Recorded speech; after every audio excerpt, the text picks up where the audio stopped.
I want to welcome you guys to the United for Action meeting that is given by our amazing commissioner.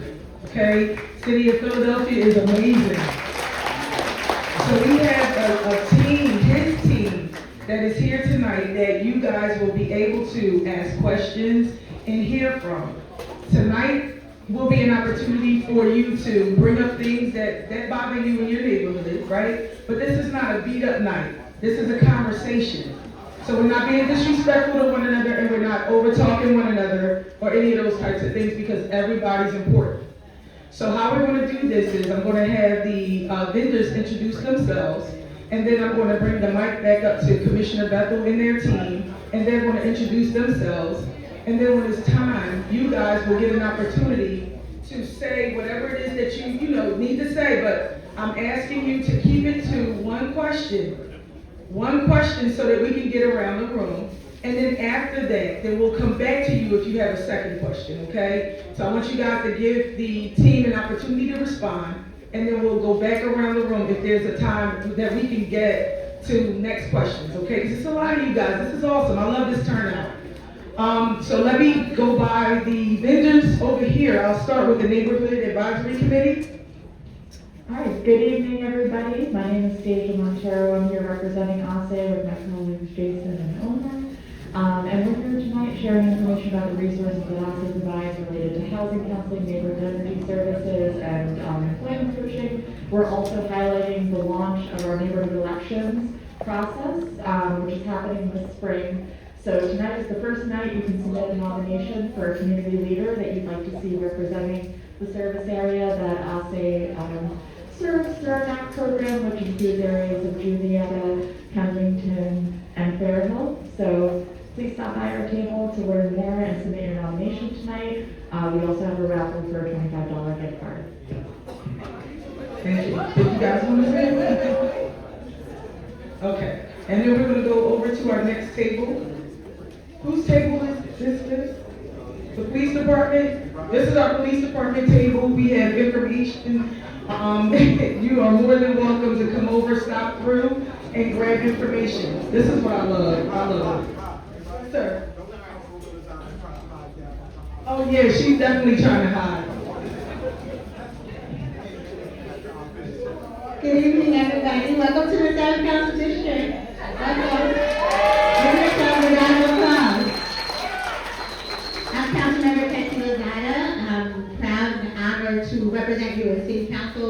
My team is here as well with a bunch of different city resources. If you're with the 7th Council District office, please raise your hand.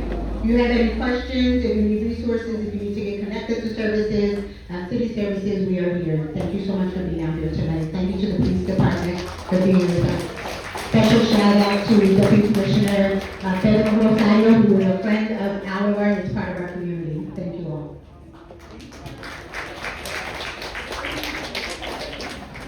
All right, good evening, everyone. I am Tasha Chalmers. I bring you greetings from the Mayor's Commission on Aging. We are located in the MSB building on the 16th floor. We are looking for seniors who are 55 and above. I know that's nobody in here. I'm gonna card you because I know that some of you think that you're not gonna get over on me. You all look like you're only 35 and younger. I see you, okay? Right. And so we're looking for seniors who are 55 and over who are looking for part-time work, 20 hours a week, and we can talk about that. Make sure you come on over here to this table. I have a plethora of other resources in Spanish and in English that are definitely pertinent to your everyday life, okay? And if there are other languages that we need to get some of this information, I can get that for you as well. Okay, so I want to say thank you to the Police Commissioner Bethel. Thank you for this wonderful tour.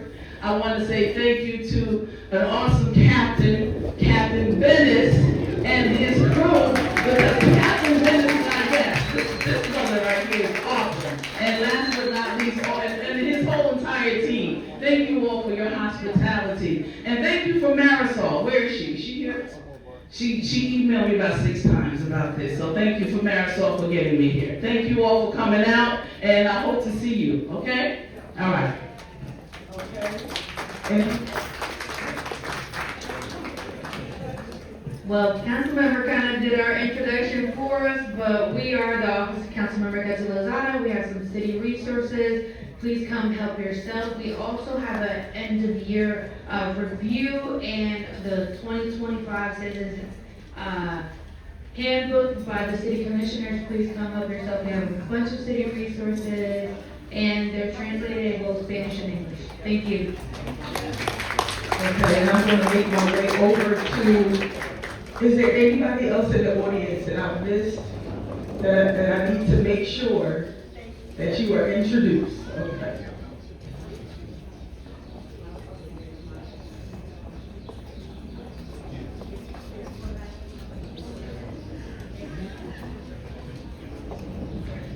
How you doing? I'm Nate O'Brien with the fire department. I'm outside because this place got packed. So if you have any questions or you need smoke detectors installed in your house, we will install them absolutely free. I have the information in English and in Spanish, so come see me outside. Thank you. Thank you.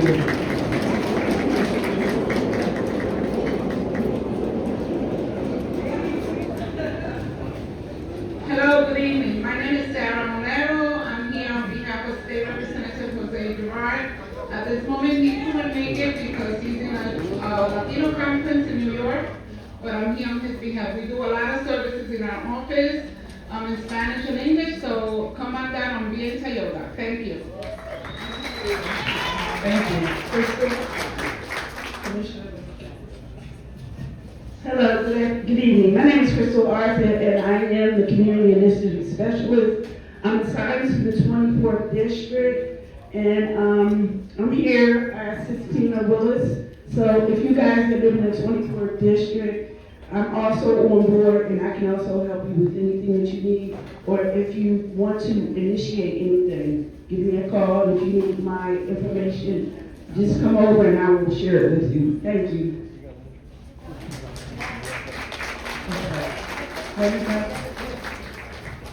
Good evening and thank you. My name is Marty Lockery. I'm the Office of Public Safety. I am community engagement for all things in East Division. I take care of short dump, pothole, cars. I work at the schools. So if anybody needs anything, please come up and get my card. Okay. Is there anyone else from, okay, I'm gonna make my way back. As I speak to the chaplains, I wanted to introduce you guys.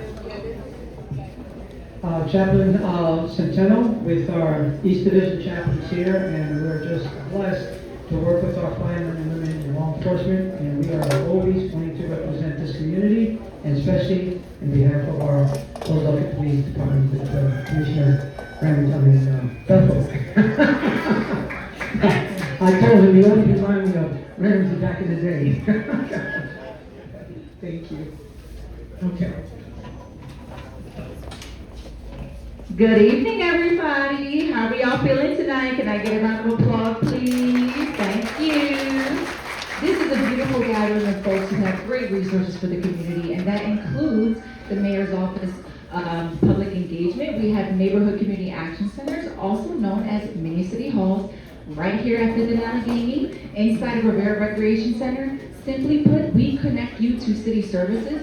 We advocate for things that are getting held up, and we help you navigate the processes. Come see us, call us, email us. We are so happy to help. Thank you and have a blessed night. Thank you. Thank you. So now that we've introduced everybody in the audience, did I miss anyone from any other organization? You all are important. You all are important. So then I'm going to start off with the introduction of our team. Captain? Good evening, everybody. My name is Captain Bullock. I'm from the 24th District. I'm just happy to be here supporting Captain Bennis. Good evening, everyone. I'm Steve Bennis, Captain of the 25th District. Just got assigned here back in November. Thank you. And really appreciative of Captain Bullock's support. All right, good evening, everyone. Inspector Luker from East Division. I have the pleasure of leading these two gentlemen and Captain Cassell on the 26th. So just want to say thank you all for coming out tonight. It's a great turnout, and we appreciate all your feedback and support. Thank you. Good evening, everyone. My name is Grant, Commissioner of Patrol Operations. So I have all the patrol districts across the city, and I want to thank you because I would expect nothing less from the best police division community in the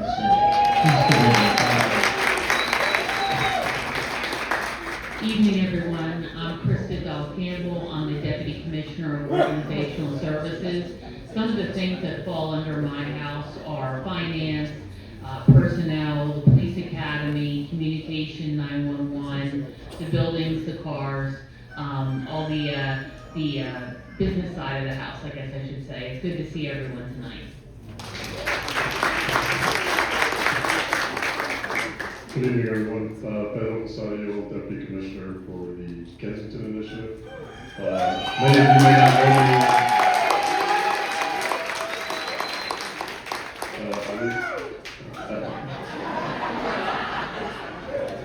I'm leading the efforts under Commissioner Bethel and the mayor to return some normalcy to Kensington, but we're also working on handling the behavioral health unit also, so that involves their crisis intervention teams. So from soup to nuts, looking forward to a great conversation with all of you tonight.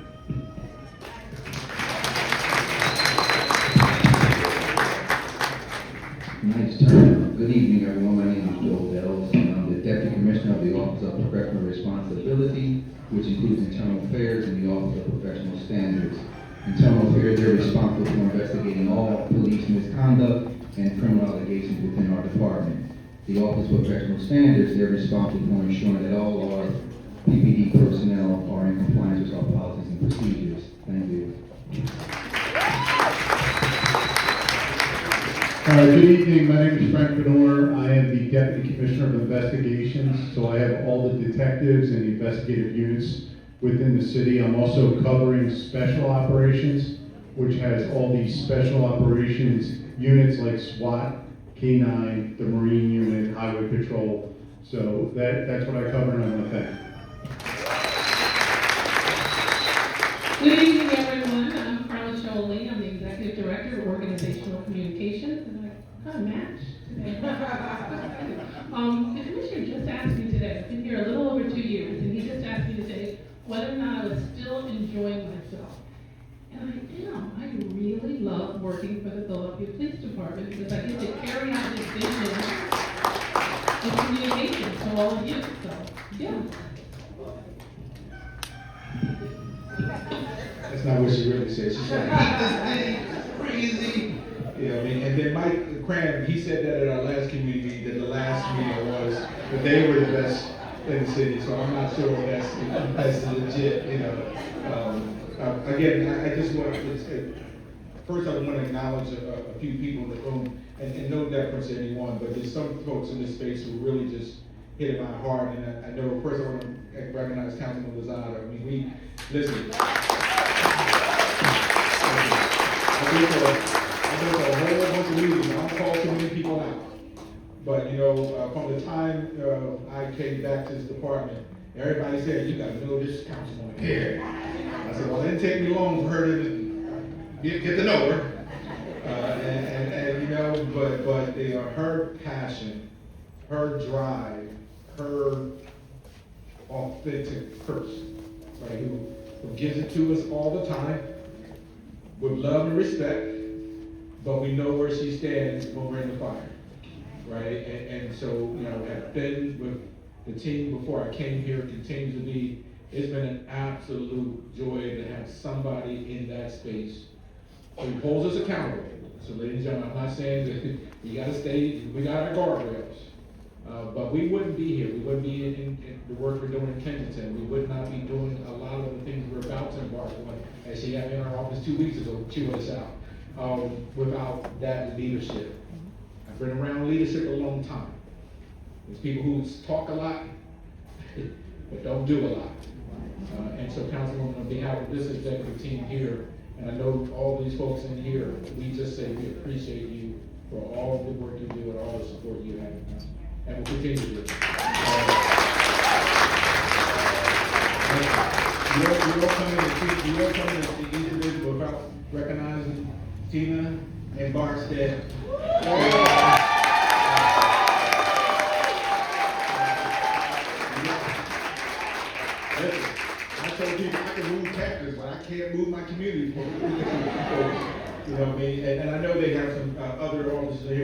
forth. But listen, I've known these two individuals for quite some time. You know, that Roz introduced me when she was doing the work for me, and my first go around. Now coming back to support me, but I'm just saying, I'm just so proud of I mean, I come into this space. I'm sitting there telling him, this is my fuel.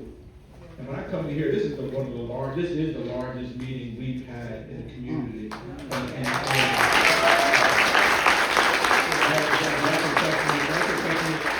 That's a testament to you. You know, because like me and Mike have been talking about, we don't win 134 square miles of the city without community. It ain't no cop to do all of that. You know what I mean? And so we just want to, you know, acknowledge that the work you do matters, how much we appreciate how you stayed in those trenches. And in Barksdale, his mom and dad are here, so I know when he acts up, he's good. He's good with that. First come in, I make sure I go and see the Barksdales, but I tell them all the time, and I know your parents are not here, and I know they're proud of all the work that you do. And then my clergy team over there, I know Brother Centeno and the team over there. I'm just so proud of the chaplains, you know,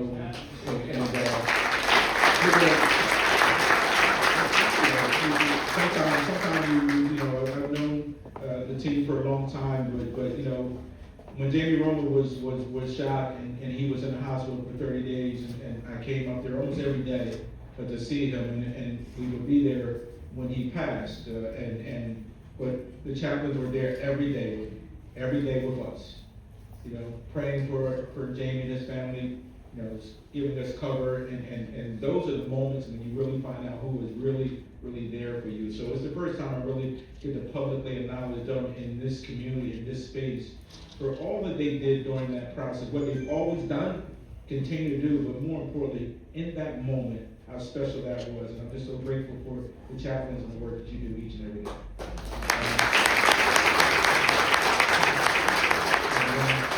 I could probably go around the room, but there is one person I want to acknowledge, and that's Edwin Desamore. I think Edwin, I don't know how many, so Edwin runs this thing. Edwin's the guy who puts this thing all together and leads a phenomenal team. And I had the honor of meeting Edwin when I started my transition on doing juvenile justice and trying to figure out how to work with young people. And I meet this phenomenal young man, you know, who had, despite all of his early things that happened in his life, had turned his life into such purpose. You know, focusing, I told him earlier, we took a group of kids to Washington as part of a journey that I was on and trying to make people understand what young people do each and every day. And everyone would join me there. I remember us traveling in a van, and the young kids from the community, this community, had never been to Washington before. We get in the car, we were on our way home. And they look around, we want to spend another 2.5 hours, 3 hours, driving those young people through Washington, showing them something different because they had never been out of Philadelphia. But I'm just so proud of that individual back there for what he has done, how he's poured in his community, how he's worked to make sure the lighthouse and all the things that he has done. This is personal for me. This is personal for me because when I see God's journey and someone who lays his hand on someone and put him into this place of purpose and how he feels about this community, I love him, I appreciate him, and I just want to say personally to you, man, thank you for all that you do and all that you continue to do.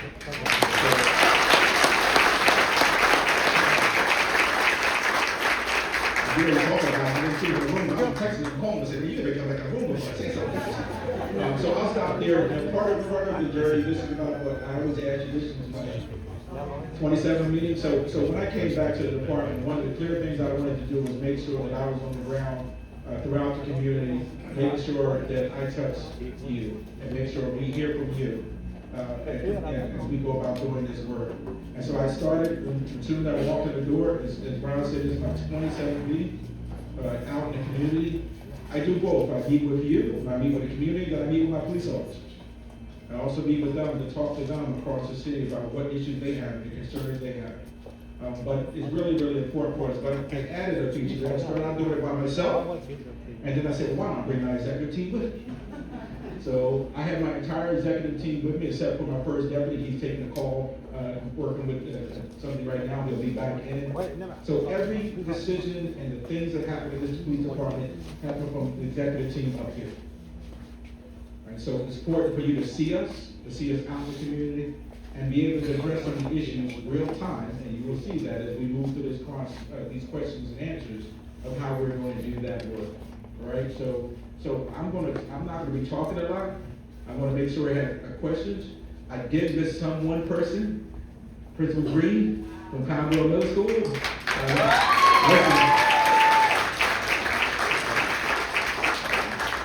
I apologize. I saw you come to the door. I mentioned him, and I didn't say your name.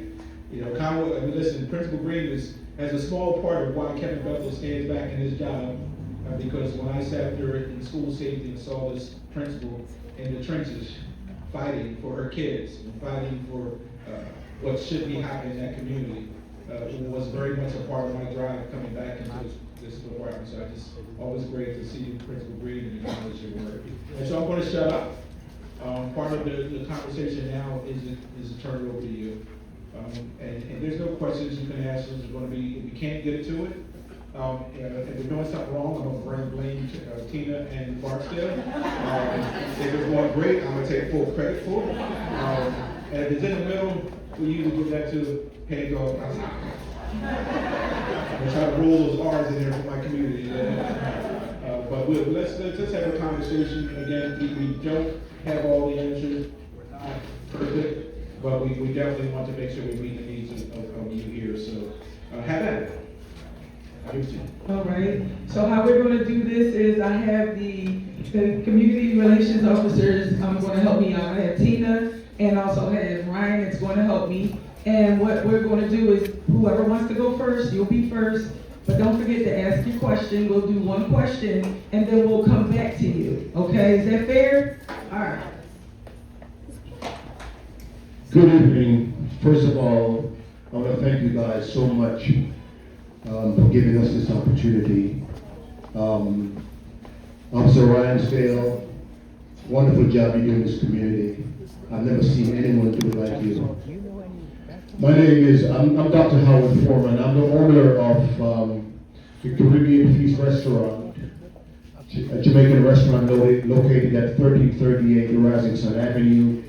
The Rising Sun Avenue meets Broad Street at the end of Rising Sun Avenue there. I've been there for 22 years, and I was just speaking with the captain who says he knows the pain of running a restaurant.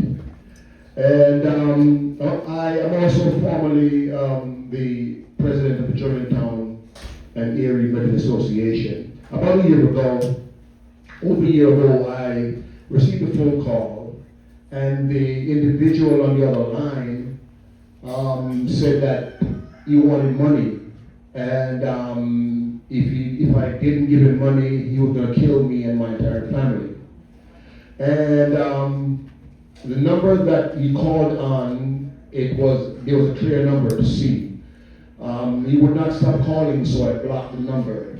And since then, this person has been calling me from an unidentified number. Get this, over a year now, every single day. Every single day. Get this, a minimum of 50 times per day.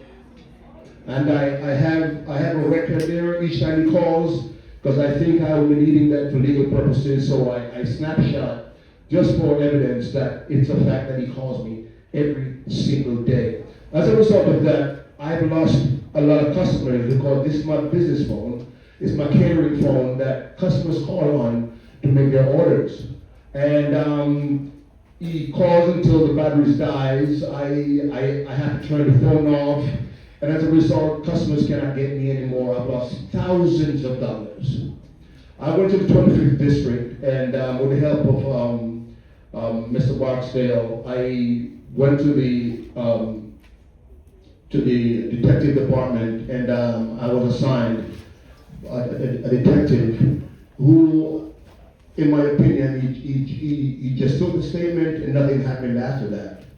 And I called, and I could not get this person anymore until I heard that he got transferred somewhere else. I went back to the district, and I spoke to another individual who said he would help me, and I've not heard anything else.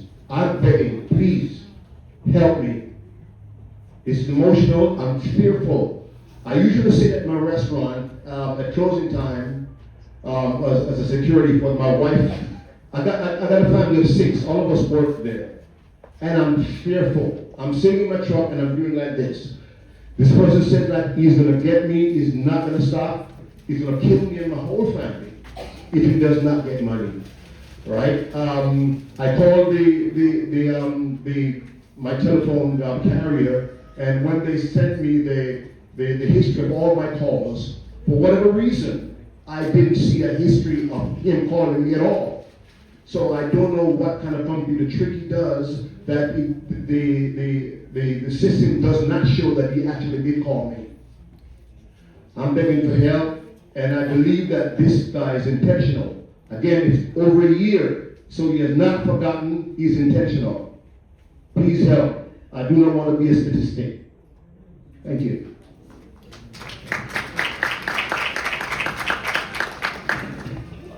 So what I'm going to do is I'm going to speak to the detectives as soon as I can when we leave here, and I will get somebody to contact you as soon as possible, and we'll get on that. The captain of this district, which a lot of you know, Steve Wheeler, is now the captain of East Detectives, and that happened well after I think you made your report. So I'll make sure that the captain gets in touch with you, and we'll go from there. All right. All right, well, ladies and gentlemen, when we come to these meetings, my expectation is we do what we say we're gonna do. And I'm sorry you have to deal with that, and we'll put forth a great effort to see if we can resolve that. Anyone else who wants to be next? All right, we go.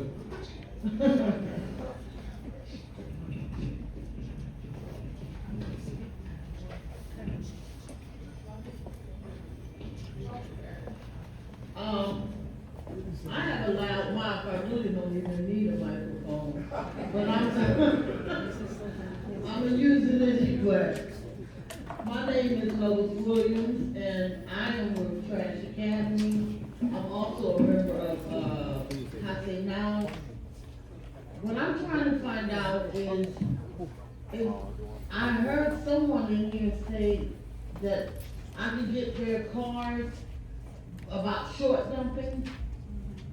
Now, that's what we're working on right now, a legacy dumping in our neighborhoods. That's what Trash Academy is working on right now.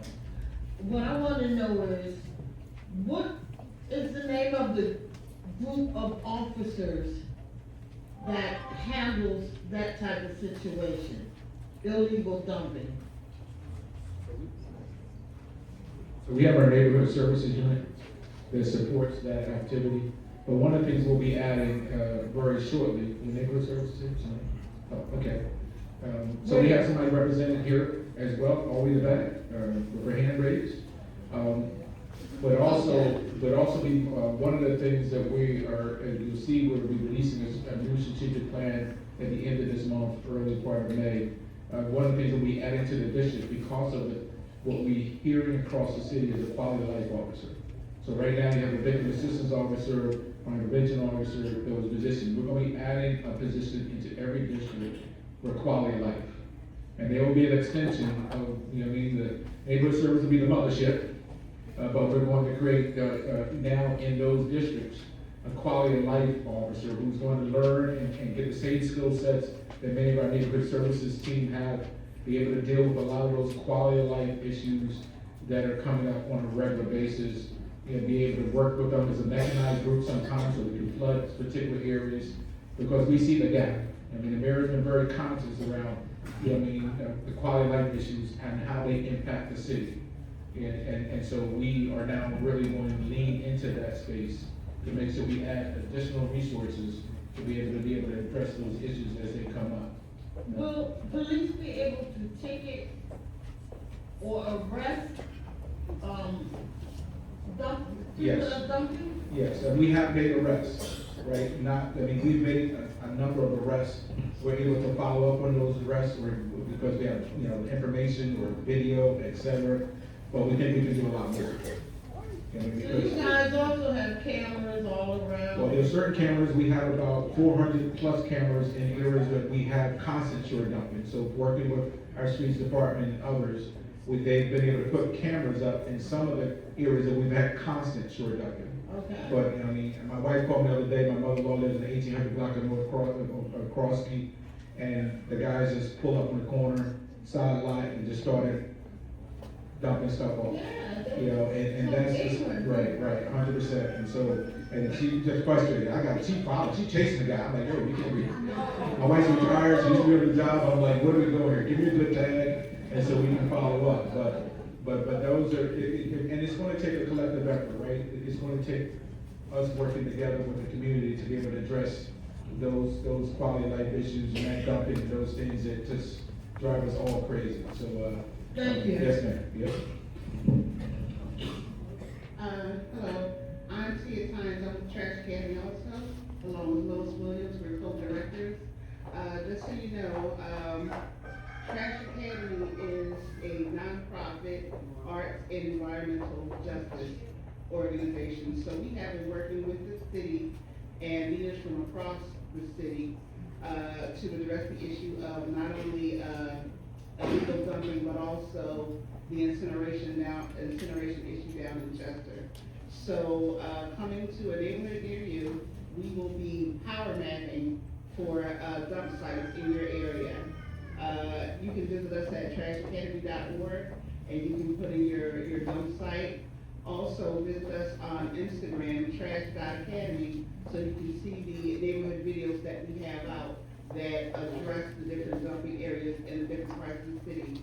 Because although we live in different areas of the city, I believe that we're all neighbors and we need help in this problem of environmental violence and degradation. We all deserve a clean, beautiful place to live. So if you can help us out, visit trashacademy.org and also visit our Instagram page. We appreciate it. Thank you.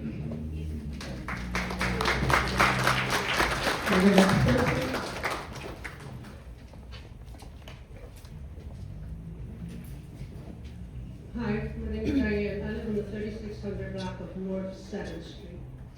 We have a big problem on that block with an auto repair shop owner. He takes all of our parkings. If we put cones out, I know it's against the law, he won't take that parking. I have handicap poles. He's parked cars in my handicap poles without tags, without placard, for days, for weeks. I have COPD. I have tumor spine.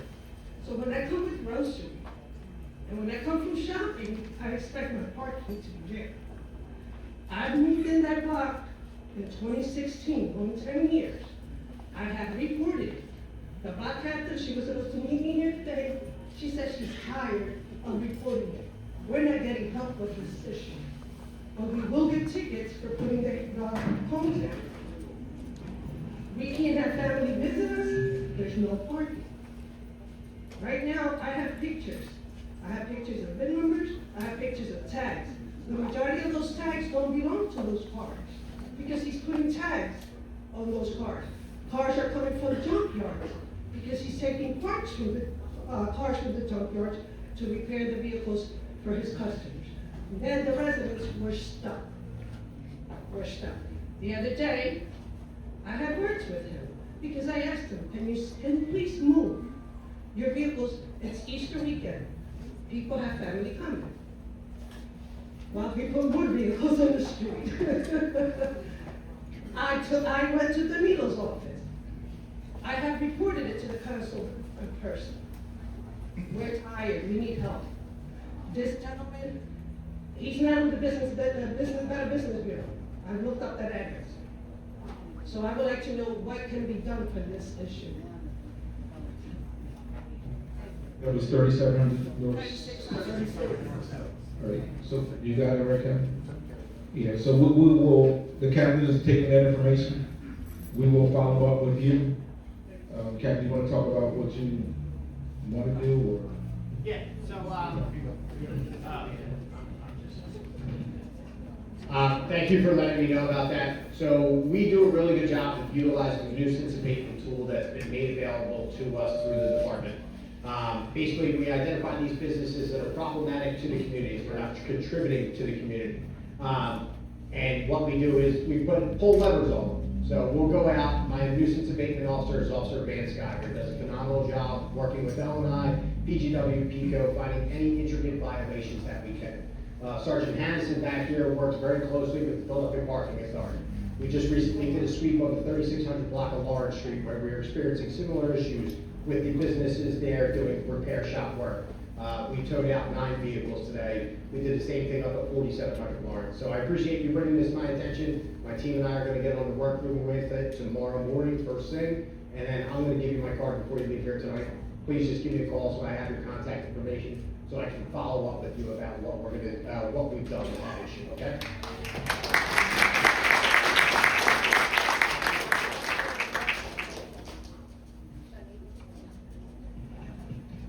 Good evening, everybody. My name is Andy Velasquez. I live right here on Front Street. I'm having a big issue with my neighbors. They play music until late hours of the night, 2, 3 o'clock in the morning. It doesn't matter if it's a Monday, a Tuesday, or Wednesday, or Sunday. I called 911 on a few occasions, and one time they told me it's not an emergency, so we're not going to be able to send somebody right away. I keep calling and calling and calling. Nobody never shows up. I already argued with those people like 2 or 3 times. And today I called City Council Lady Lozada and the girl named Stephanie. They helped me, they told me to do a couple stuff. Called license and inspection, I did. They rented the house without a license or permit. So at this point, I'm going crazy because I can't even go to sleep at night. So what can I do? What can I do about it? Who can help me? So in those cases, turn off. Just switches off. So in those cases, I mean, I'll always come in here and be straight with you. You know, we get 2.5 million calls of service every year. You're in one of the most busiest and challenging districts in the city. And that is just reality. One of the busiest and the most challenging. And so part of our radio system is a ranking. You know, we were going to do the priority 1 jobs in progress, and you'd be amazed how many jobs, particularly on a Friday or Saturday night, that these men and women have to respond to on a regular basis. And so as that goes down, unfortunately, the call for loud music is constantly pushed down and constantly pushed down. So what you see now is Officer Barstow coming on me. When you have those type of systemic issues, 911 is not probably the best place for you to call it. Obviously, a crime in progress, but that nuisance type of activity, I would ask you to, one, go on the website. If you go to our Village Police website, you see all the meetings that the captains are having, the PSA meetings they're having. You could come into that space and really lay out what's going on, the times it's happening. You know, giving it much more robust, calling it 911 and you give them a 30-second bullet is just not going to be enough. And so what I would encourage you as you're doing what Officer Barstow, is to give that information, make sure we have all the information, and then he can develop a plan with whether the captain wants to send his tactical team or the sector car or whatever to be able to address that. And you want to have a follow-up, go ahead. Can I say something else? It's not an emergency, right? I understand the part. That's what they overflow and stuff. But if we start arguing and these guys try to attack me and I have to protect myself, now Well, that's why I want you to get there, and that's why it's important that you do what you're doing now, right? I mean, listen, I'll always tell you that's what we don't want you to do.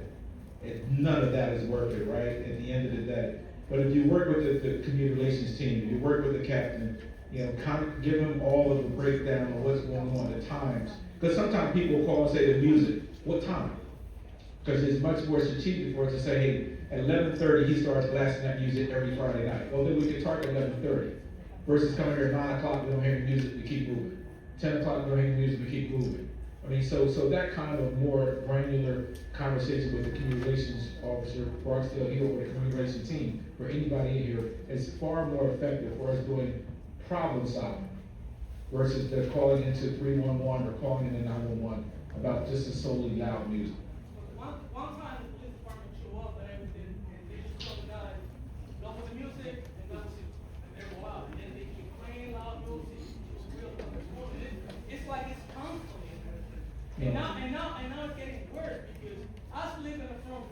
So now they play music until 2, 3 o'clock in the morning, and they open the door. So they can even bother the neighbor even more. Like, Well, listen, I'm in a situation one day, right? No, I call everybody. I call license inspection. I call the community service. I call a bunch of people and stuff. The only people that help me today was the office of City Council Lusada and the girl that worked around there named Stephanie. So, you know. Well, listen, I don't know what else to do. we're gonna help you. All right? I mean, we're gonna help you. No, you're welcome.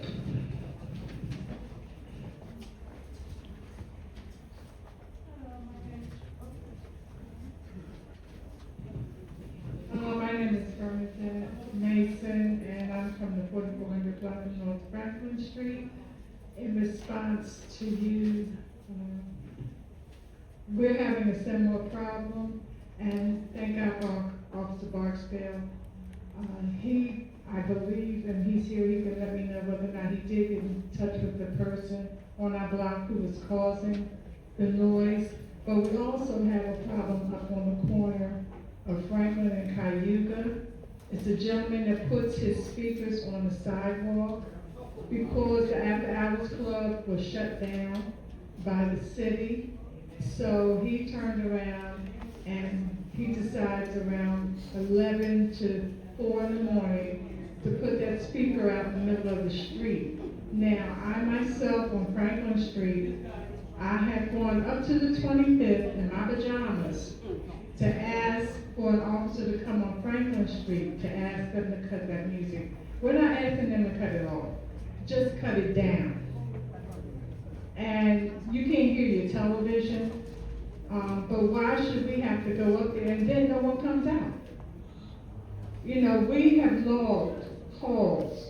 Margie's sitting here, I'm here, Giovanna should be here somewhere. We log the calls when we call in, the time and the date. It does no good.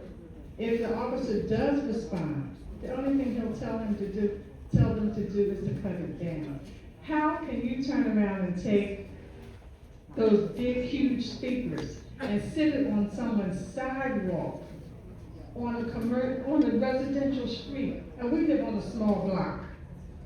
So therefore, you can hear the music down the 5th Street. That makes no sense. It's almost as bad as it was in the park, and thank you, because the park issue did clear up a little bit. We're hoping for the summer that it doesn't come back. But if you can hear it down on 5th Street, can you imagine what our houses sound like? Officer Barksdale, were you able to take care of? I was, nobody never answered the door like. Okay. I'll be back around there. Thank you. While we discuss this issue, how many other people are having that similar issue across?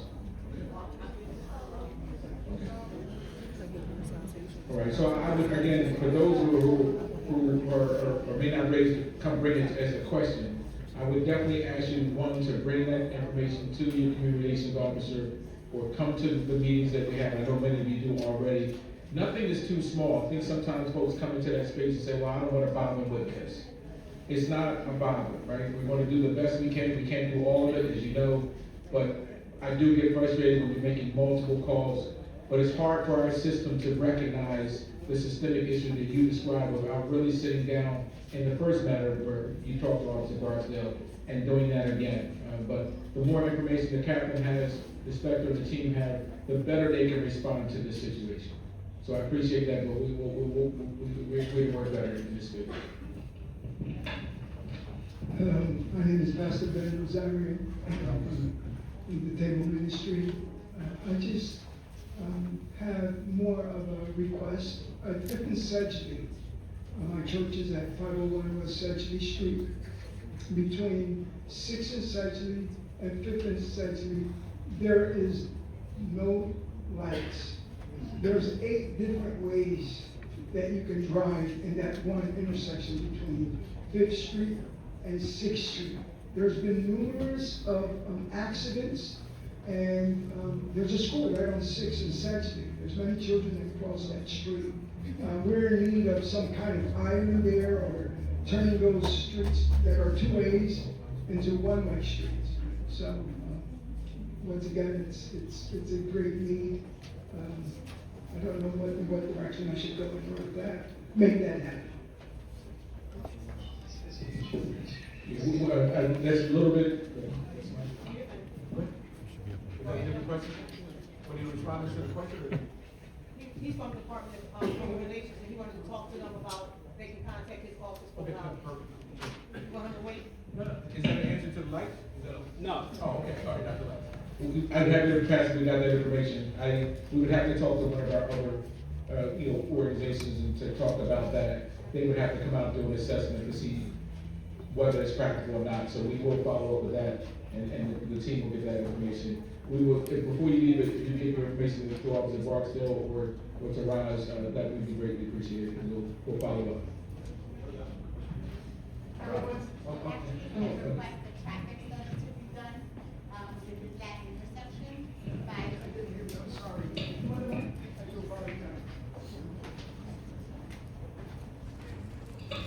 If you see my team before you leave, we can request a traffic study to be done. Someone from the traffic right-of-way unit will come and actually see how traffic flows and will determine whether a stop sign, a light, speed bumps, or something else is necessary in order to improve public safety.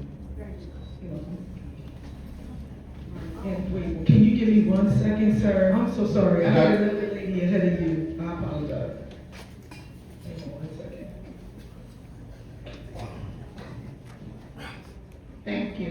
My name is Val Martin. I live in the 700 block of Amesbury Street. I've been having a problem with these trees in the back of the houses for years. I've dealt with L&I. I've dealt with L&I for years with this. They've managed to get one tree cut down, but the other trees grown even bigger. It's causing problems with my roof. I keep having to fix my roof. I wound up having a leak in my back bedroom, had to fix my ceiling. Now it's affecting, I believe the roof's going to the point where I think it's affecting my basement wall. And I seem like L&I is not doing anything, when I call them. And then I finally got in touch with the owner. He keeps saying he's gonna get somebody to cut it down, but as of yet, he hasn't done it. So I'm at a point where my phone, I keep putting money in trying to get this basement wall fixed, but it's not, he can fix, I really think it's the roof. Somewhere along the line, it's affecting my yard. I don't know if it's height, I don't have no idea what's going on. I keep trying to figure it out. Yeah, we'll get your information and see what we can do. I know Councilman Lozada's team is here as well, as probably capturing that same information. I think they're zipping around to give you a card. She's in, I'm sorry, where are you at? That's okay. We can make it, but we can make it work. No, that's on me. So what was the address? What was your address, ma'am, again?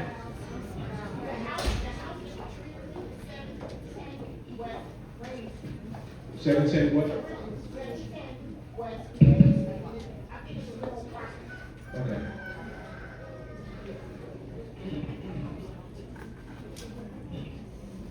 What's it? Okay. All right, ladies and gentlemen, I'm with the Office of Human Relations. I deal with the neighbor disputes in the city, particularly the 25th, the 24th, the 15th, and the 2nd. I go door to door, talk to neighbors when they want to mediate any issues, any disputes. Hablo español también si necesitan. Ni hao, I know a little bit of Mandarin, not too much, but what I do is I go and talk to neighbors when they're having disputes. We offer mediation services. I actually work with Officer Willis, I work with Officer Barksdale, and we'll hold a mediation at the police district if we need to. If this is something that you guys need, reach out to my office, the Commissioner on Human Relations. I'll leave my information here up front. And like I said, what I do is if you're having an issue with a neighbor, a business, parking, whatever it is, we'll deal with the neighbor, we'll talk to the neighbors, we'll talk to you, we'll talk to the other party, and we'll try to get to some sort of agreement. Sometimes we even write down the agreement. If that's what it takes, we'll work with you guys, whatever you need. Like I said, reach out to me. I work with Officer Willis. Sometimes we go out there together, and we'll have the police side of things, and we'll have the city come out, talk to the neighbor, and see if we can resolve things. So, thank you.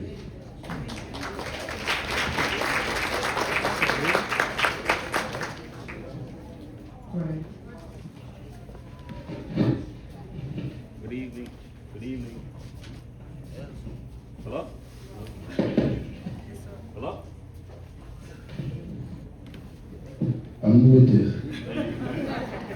Good evening, my name is, Give him this one.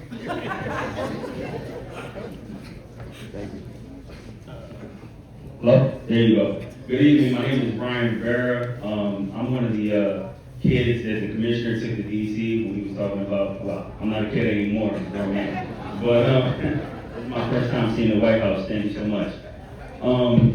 So, you know, that experience stuck with me, and I'm here to really make a statement and say thank you to Joelle, Inspector Luca, and Marnie. I work with Philadelphia Youth Advocate Program called PIAC. This is my director, Jason. We work with juveniles involved in the juvenile justice system, whether juvenile diversion court, juvenile probation, first-time offenses, sometimes second-time, you know how kids are, right? And we were having issues getting into PAL centers.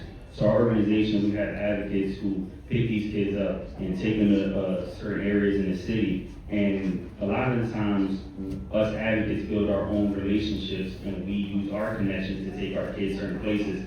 My kids have actually done community service over at the Kensington Community Development Center, has helped clean the center, has done Halloween parties with them.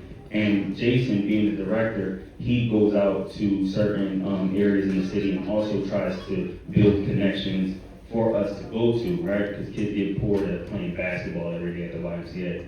So he was having some trouble getting over into a PAL center, but the people I just mentioned are helping us get into some PAL centers. I also want to say that for anyone who wants to speak to us afterwards, we offer free community service. Like our kids come, clean, you don't got to do nothing, you don't got to pay anything. And we run programs, we run groups. So I would love to connect with some people before we go. Thank you. So, I mean, and again, it's always great. As soon as he walked in the door, I said, there he is. You know, and we've crossed paths since that time period. I watched this young man grow up to an incredible young man. But so here's the thing. You will see in our strategic plan that we outline PAL as a core function of our work on the ground, like not core, but one of our areas, and looking for it to grow. So what you need to do is, and I know I appreciate what the inspector and the team are doing, they have control of the PALs they have in the area. I know Jason is over, not just in this area, he's in other places. Get my information, see Roz before you go.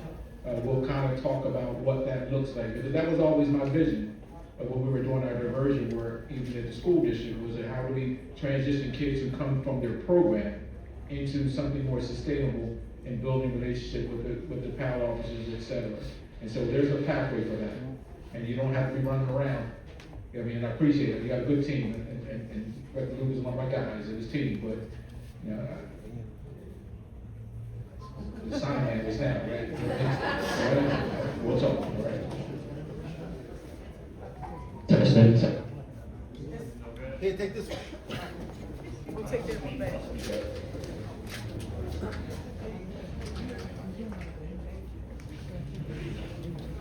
Turn it on.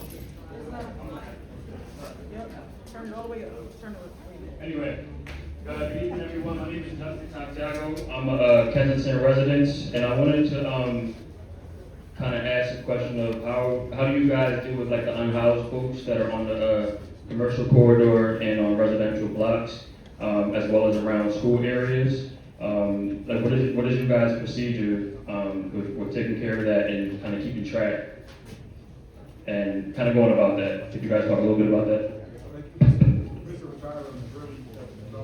Works is going down to Jason and let him talk about that, but moreover, go ahead. So, good question, and it's a layered approach. We do a lot of basic enforcement. So if the officers see them violating the law, small or big, then we're forced to do our job and intervene. But what we try to do is when we engage those folks for a lower level of enforcement, we try to pair that engagement with a social service connection. So one of the locations that we recently activated was a spot at 265 East Lehigh, right across from Fiscal. It's called the Wellness Support Center. So what happens is, right now, 2 days a week, we do wellness operations, and what that means is the officers will go out and they will enforce disorderly conduct, obstructing the highway, public intoxication, trespassing. So they'll use that to take people into custody, take them over there to wellness operations, have them medically screened, check them for warrants, and then process them, right? Process the job as an arrest, and then we're able to get them to the bar of the court same day. So if I'm locking you up by 7 in the morning, by 12:30 in the afternoon, I'm having you before the judge. And then what we try to do is really hold that person accountable, understanding that they're dealing with a lot of those issues, right, with addiction, sometimes mental health. So we try to pair that response with those services. And then what gives this a lot of teeth is the fact that I have a judge who's overseeing that process. So it's no longer left to the individual to decide. Obviously, they're showing that they can't make those decisions sometimes, so being able to introduce them to the bar of the court and have the court kind of oversee that kind of legitimizes that process, and we're able to hold people accountable. So my hope is that we're able to continue those type of wellness operations more days a week. We just recently added a second day. Very soon we're going to add a third day. But the hope is we can do that at least 5 days a week, right, to really try to shrink that population down. And listen, there's no secret sauce to that strategy. The strategy's always been that at one point, you know, we had 1,100 people living on that Kensington corridor, right? As of yesterday, my count was at 195.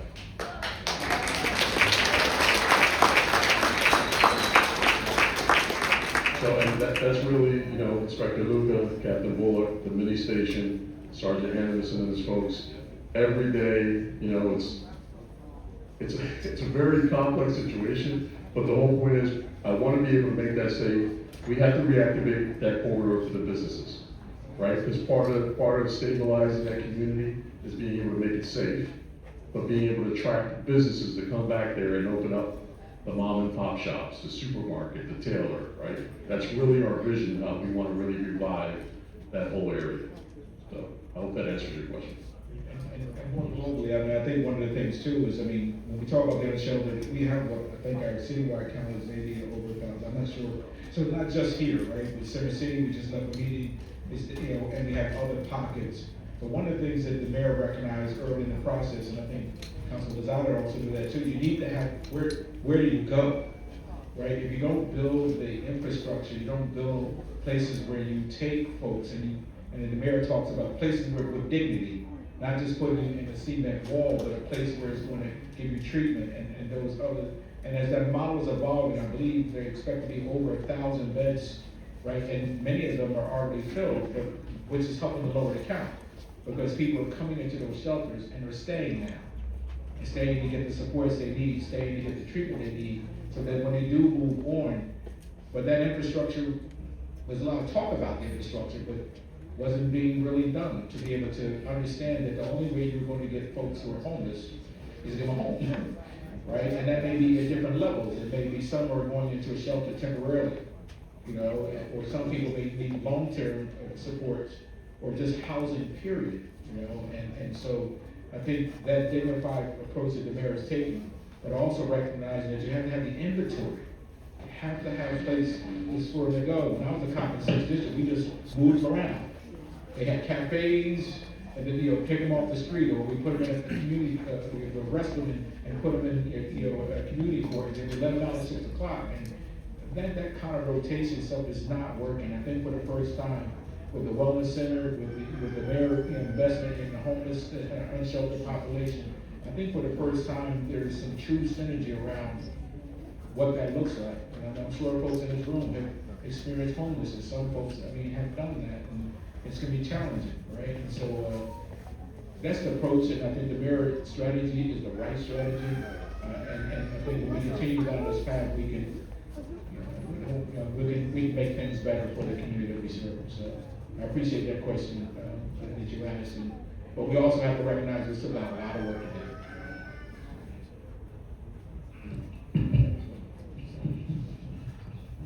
Good evening, gentlemen.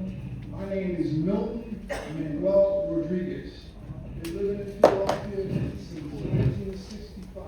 I come from zip code 191 30. I'm sure you know the district, 9th district.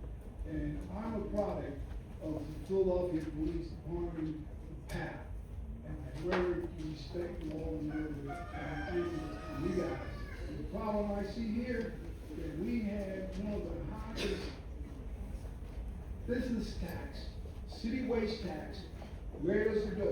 I believe that you should be funded a lot more than you're funded now. Okay? So what people are talking about here, AutoZone, it's a big business. I go there, they're doing mechanic. Pet Boys sells part, but they do mechanic. AutoZone does not do. And this is a problem. People in Philadelphia, there's certain characters that think that they own the street, and they tell you what to do, and you're the taxpayer. So you need to get involved, and when you see something wrong, say it. You know, God don't like no cowards. You need to speak up like me. Right? You see it, call the police department. That's why they're there. Don't take the law in your hands. You have to protect your family and everybody around. People need to love each other and live. And there's a city of brotherly love, but it's lacking a lot of love. That's all I can say. Thank you, gentlemen.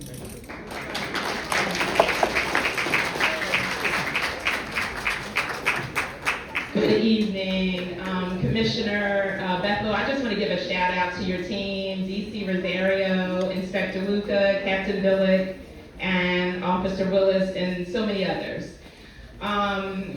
Your mission is for honor, integrity, and service. And I want to say the 24th District, I have been a witness of that honor, integrity, and service. The men and women that support Conwell Middle Magnet School and the families and my neighbors, it is absolutely amazing to me because it's a difficult job, but they're doing it with such a caring, humanistic, compassionate approach. And I just needed to say I have a shout out of appreciation on behalf of my community. Thank you.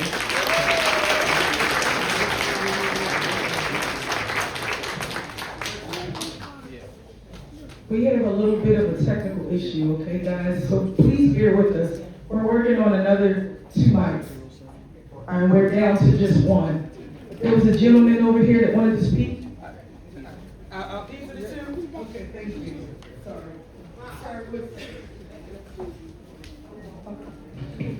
I'm so sorry. Good evening, everybody. Commissioner, the DC's, respects. My question is enforcing the curfew. What can we say or do about that?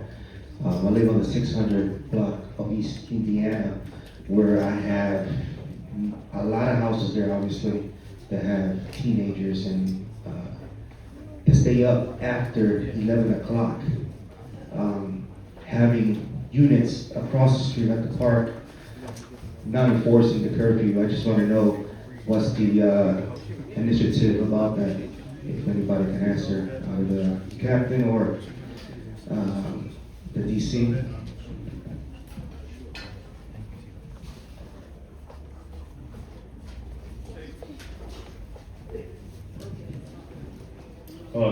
You said 600 East Indiana, so you're in there in McPherson? Yes. Okay. What exactly time you're talking about? Excuse me. After 11 o'clock. After 11 o'clock? All right. I'll let my Kensington Police District drop back know about that. Obviously, we do have a curfew here in Philadelphia. We do our best to enforce it. But when we sometimes try to approach these juveniles and they just kick off on us, things like that. But I will definitely look at that. Appreciate that. Now, the kids actually, they go around the units that you have parked in the park. So I just, whoever you have out there, sometimes it's a wagon, sometimes it's 2-3 cars. You know, it's a little unfortunate because it is after 11 o'clock every single day. Every single day. All right. Let me look at that for you.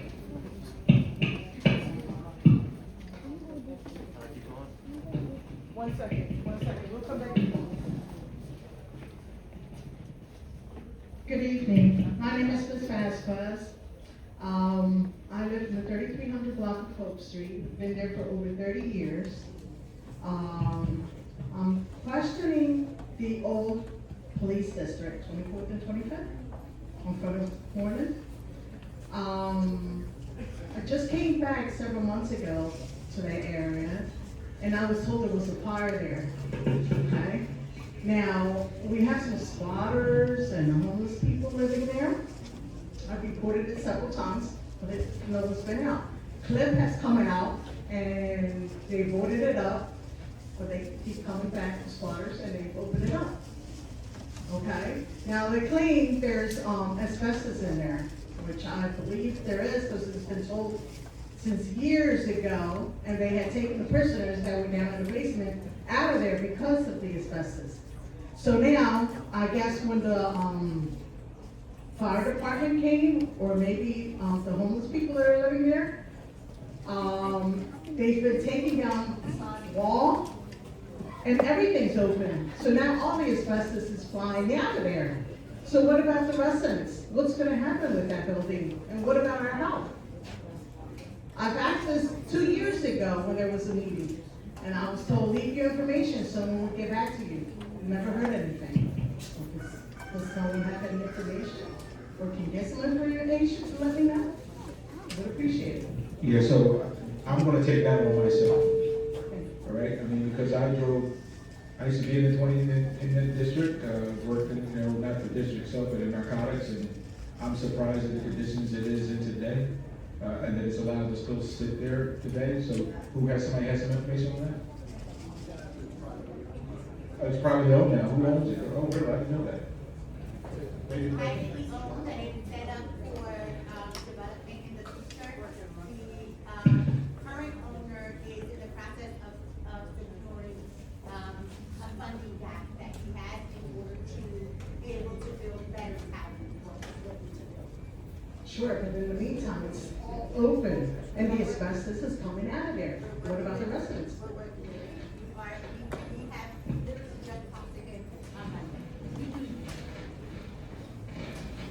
What can I just do it?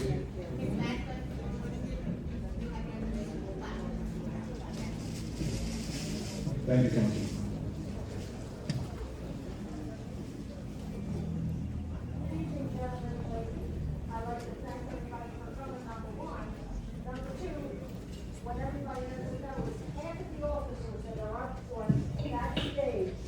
Worked at the 24th or the 25th.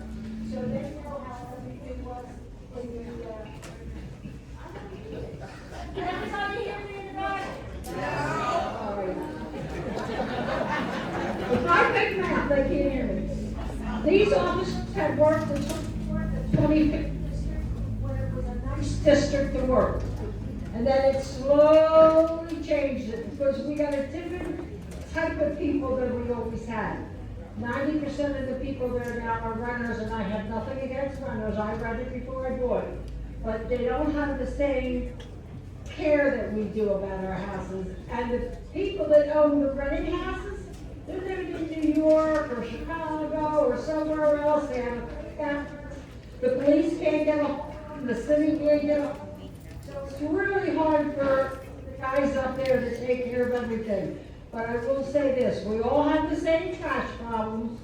We all have the loud music problem. And I know that we need 1 million officers to handle all this. But what these guys do with the limited amount of officers they have is terrific. Besides that, the play streets. You know what a hot mess G Street is. I've been on the 700 block for over 50 years. G Street's a hot mess. How are we gonna let our kids run around with the drug dealers on the corner? I don't wanna see any kid hurt, and I don't want the drug dealers running up the street away from the cops when the kids are playing. So and I know you don't have enough cops to just stand on the corner. But whatever you can do, I would appreciate it. I run the Kensington Independent Civic Association.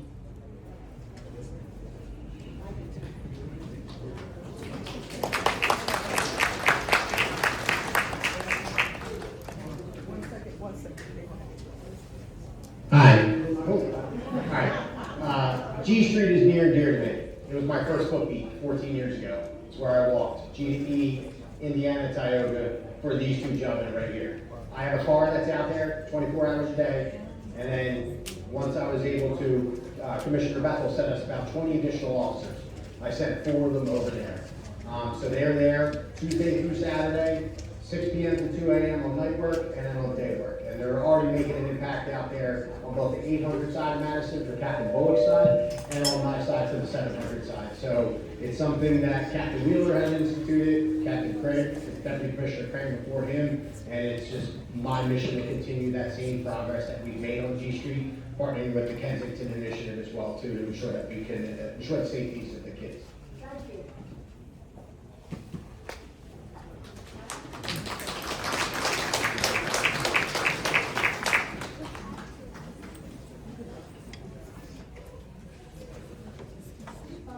Good evening, Commissioner. My name is Esther Alvarez. We run a youth basketball league from FA school, and we're planning a game, a basketball game with some of your officers. I wish you could approve it because we're trying to set a good message for you. Trust you guys. One of the things that I saw this week or last week, I'm not sure the date, but it was so to see the drum unit that were at a school doing teaching kids about the drums. And it was so nice to hear the kids talking about when they grow up, they want to be police officers. You know how long it's been since I heard a child say that? That means that you guys are doing something positive by visiting these schools and teaching the kids. You guys are so please, Commissioner, please approve them to come and play with our kids. And I think she described, we have a drone program. We have about 12 pilots, and Darnell Jesse and his team went out to the school during the spring break. And the kids came, they had a camp during the spring break, and they were able to see our drones. And I have that video capture, I have the raw video, because it definitely gave an impression when you saw the eyes of those young people, and just they're lit up, right? And so first and foremost, I'm the boss. So I can tell you right now, me playing basketball with a kid is approved. I guess the memo's coming to me from somewhere. It won't be any of us up here playing basketball, so I think it's probably one of my young brothers out there. But that's not, well, Joel, he said he would play, but he just was probably bring the water bottles around. But no, that's fine. I mean, we look for those opportunities to bring our men and women into this space. And Stephanie is in the back. She's got a lot of our DARE and the other programs that we have out there to be able to engage our young people. She's been doing it for how many years now? It's been 20 years or more in her work in schools, doing that training. She's a trainer for our men and women, and she knows firsthand what it's like to be in a classroom.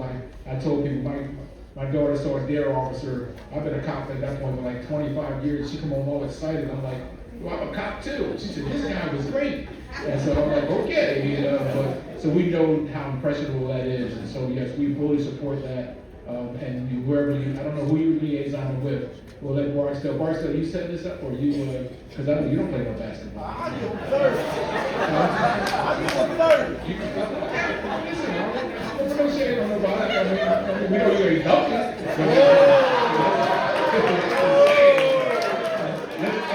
But he might be still at Webb, because those been around. He might be still at Webb, he's 5'4", he can dunk, so I will say nothing. We will support you, absolutely. Good evening, everyone. My name is Erica Gaines, and I am the Director of Community Empowerment, the Anti-Violence Partnership of Philadelphia. I am coming here to ask some support, from this team to support an event that's coming up the 19th to the 25th, and that's National Crime Victims Week. This is a time that's across the United States where we're looking to support victims of crime and their family. There's thousands and hundreds of thousands of dollars that's left on the table of services and resources that communities can get to help them with their victimization. And we would definitely like the department support in that and any community partners that's interested. My second piece of it, coming tonight, is I'm also the director of the Communities That Care Coalition. I'd like to acknowledge my chairperson, Reverend Clarence Hester, who's also a chaplain. We are hosting a food summit to look at food insecurity at the Howard Dennis Center in Temple University on June 5th. We know, as a precursor to crime, food is critical, right? We know how much crime is committed because people don't have provisions and support.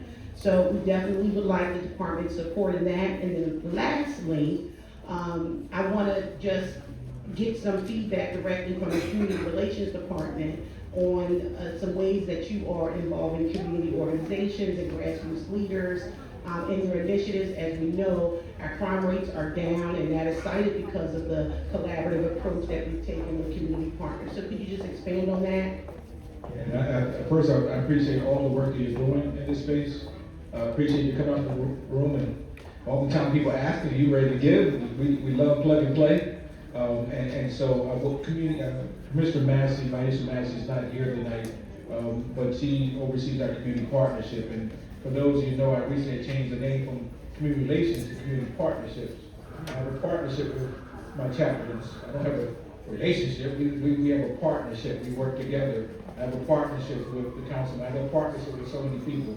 So that's our journey. So if you get a chance to take a look at our strategic plan, you'll see one of our core objectives is around community partnerships. What we had not done, and what we did in our strategic plan, was brought in 200 stakeholders to really have a conversation. I said, we gotta stop telling people what they want, we gotta ask them what they want, right? And that bottom-up strategy is not policing the community policing. And so part of what you'll see in the strategic plan is that journey you just described. We're gonna, for the first time, really start to build out what community partnerships looks like. And I was very conscious of not going in and telling people, here's the outline. I've got a deputy commissioner almost 2 years ago. I'm just gonna tell you how it's gonna be. That was not gonna work for me. If we were going to have a sustainable strategy, we need to sit down with folks like yourself and many of you folks in this room who represent organizations and get your buy-in. I'm not gonna build trust by sitting here just telling you what to do. You have an expert and a skill set that we don't have. And so what I like to do is browse and get your information. Get your information. We'll set you up to meet with Maisha, start to talk about the programs you're doing. I mean, Mike will tell you, we were looking for canned goods when we were doing those, when we had the issues around. And part of it fell abundance, right? And we asked the cops if they would bring canned goods. Look at your cabinets, get canned goods. I think we almost raised I think we got 4,000 tons, and forget what it was, right, of canned goods. And it was just because of relationship, because we sat down with the team and came up with that. So love to work with you, love to talk about your vision, support you in the things you're talking about, but also get into how we can do better. But the more we connect, the better we are, right? I mean, you see Crystal here. Crystal's sitting here who came in part of our community initiative specialists, right? A part of, we have 10 men and women across the city who are not police officers. She's working in the 25th district with the captain, right? To be able to support him on the initial work and supporting Barksdale in his work and extending that work that we're doing. But guess what? You can't do what you can't see. For the first time, you're seeing people who are not police officers supporting the police department in that work.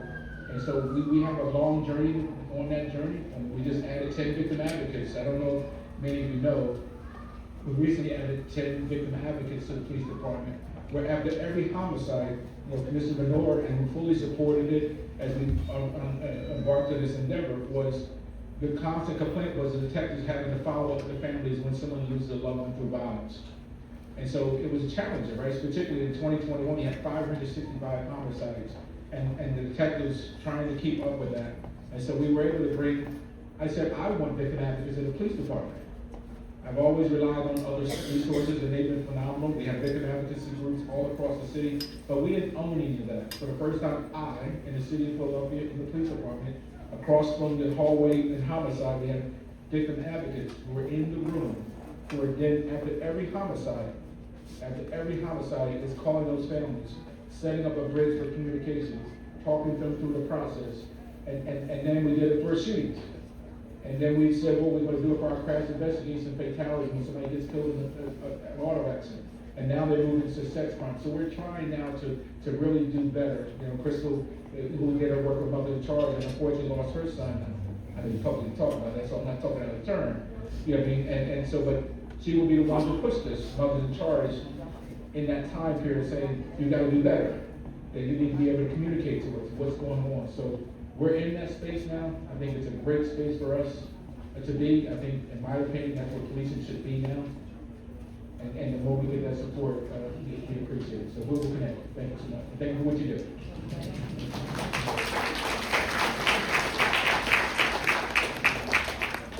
Hello, everybody. My name is Sandra. I've lived in Germantown for the past 24 years, but I've moved to this district because I became a homeowner. I'm going to say maybe about 3 weeks ago or so, or a little more. I was walking, because I'm near 8th and Butler now. I was walking back from the store, and somebody grabbed my purse and my arm, and I tried to fight, so, you know, it was like an attack. So I haven't really moved into my home yet. I'm still in Germantown right now, because it made me feel a little concerned. But I did talk to Officer Barksdale. He was very supportive, very nice. And, you know, there's an alleyway where people can just come off the street and end up at your back door. So I'm a little concerned about that, because that has happened to me as well. You know, I was there, somebody just ended up at my back door. So it's a little scary for me. So I was wondering, and I talked to the neighbor that lives next to me. He said he has 4 dogs. And I'm like, how am I gonna handle that? Because I do like to have barbecues and, you know, in the summertime. So I'm figuring maybe, you know, I can try to be an advocate. It doesn't bother me about where I live, Germantown, whatever, you know. I'm thinking that the Lord said, it's okay, move here, maybe you can make a difference in that area. But I would like to see if we can try to get some help about, you know, having that alleyway, you know, like fenced off or something. So everybody can feel a little safer. I know Barksdale's here. We'll make sure we follow up with you. First, congratulations on your new home. And secondly, I'm sorry that happened to you. I mean, you buy a new home, and I'm not going to imagine. But I know you have a good team, and I know Officer Barksdale's here. We'll follow up with him to make sure he has the adequate support to see what we can do to make you feel comfortable. But here's my commitment to you. And make sure you give Roz's flag, see her before you go. Like, I personally want you to get in that home and feel safe. Right? I want you, I mean, that's important. And so she's my connection. Let's get you to a place where, and maybe offer you some supports too, right? I know it's traumatic when you have something like that. So we have the ability to connect you with supports to help you through this process. I mean, the anxieties and all that comes with that, but let us help you. Because I think it's important for me personally, and I think my team up here, that you get back into your space and feel comfortable and enjoy your new home. Thank you. Yes, ma'am.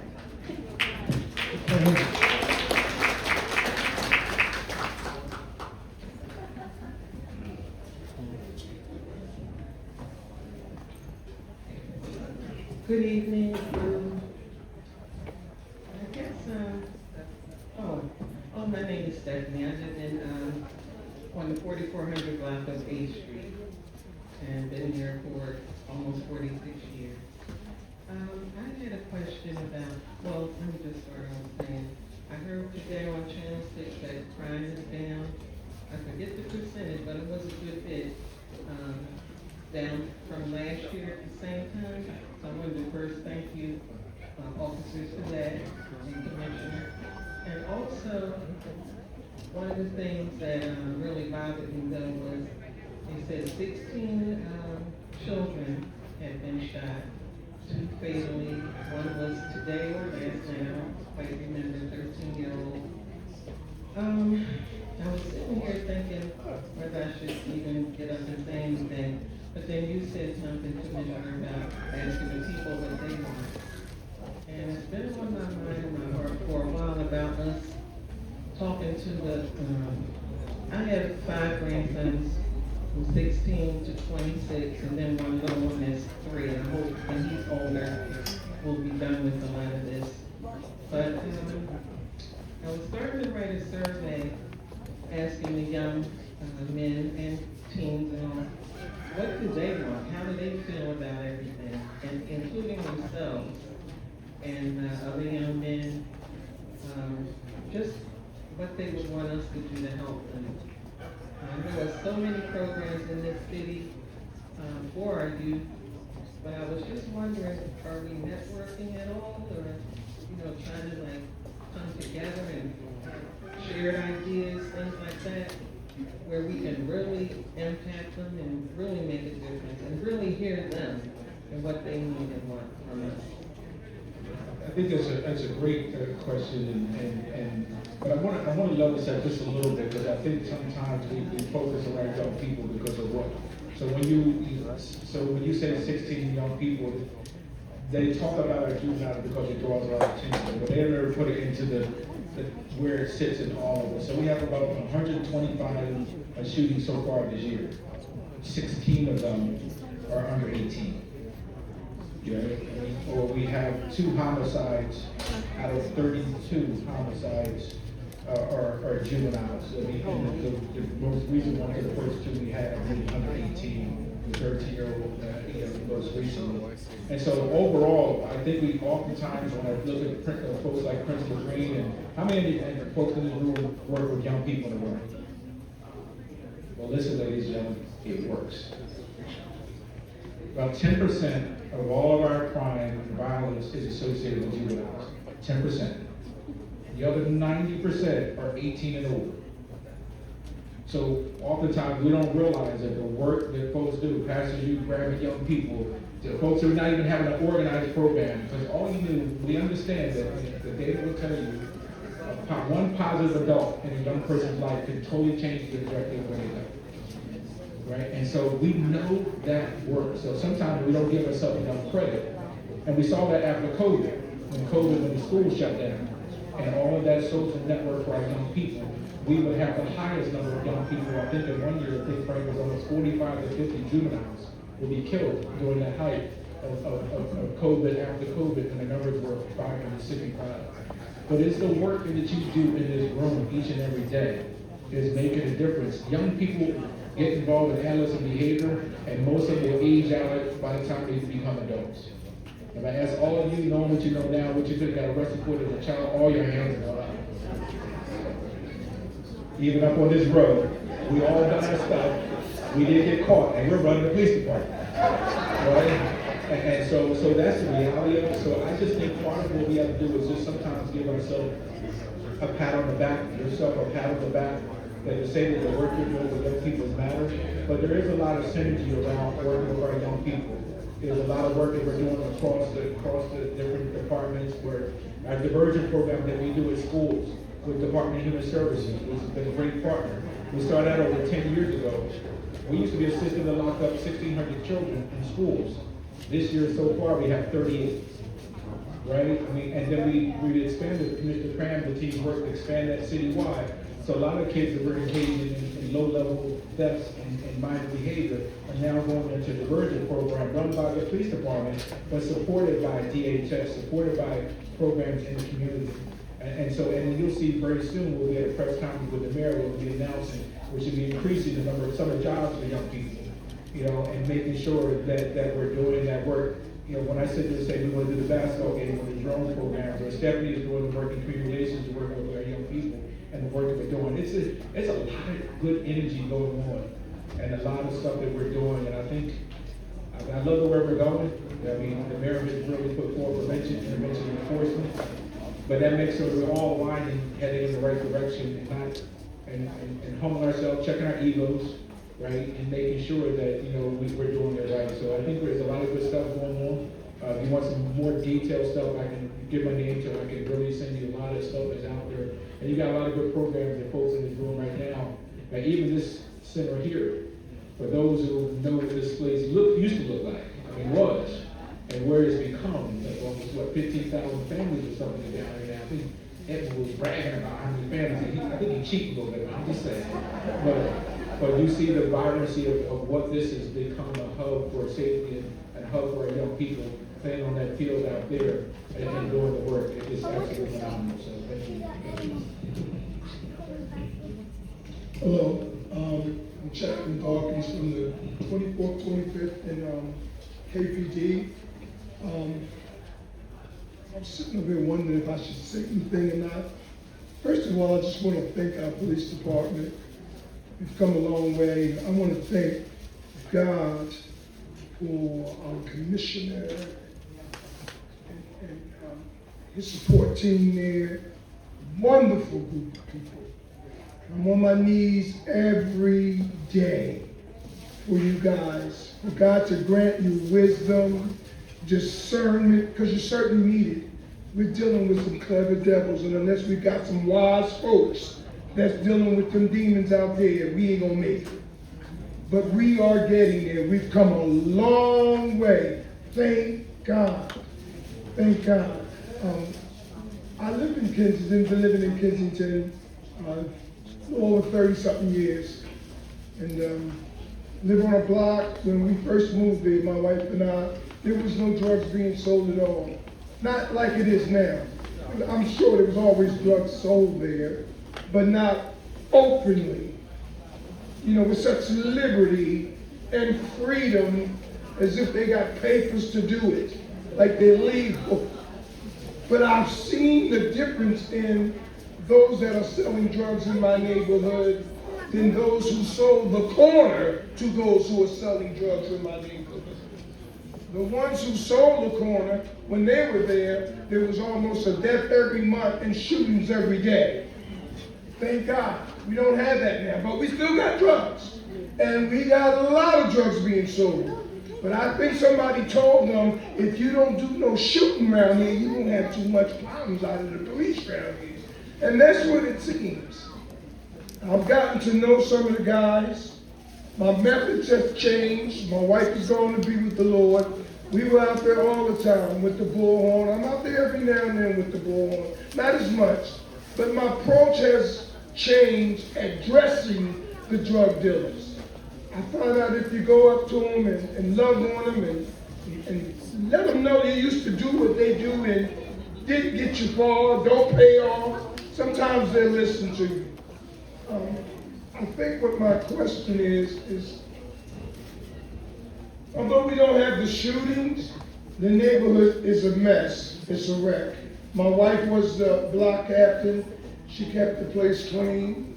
I wear a lot of hats in my neighborhood. I wear a lot of hats. And I'm not complaining, I'm just explaining that, you know, I got a lot going on.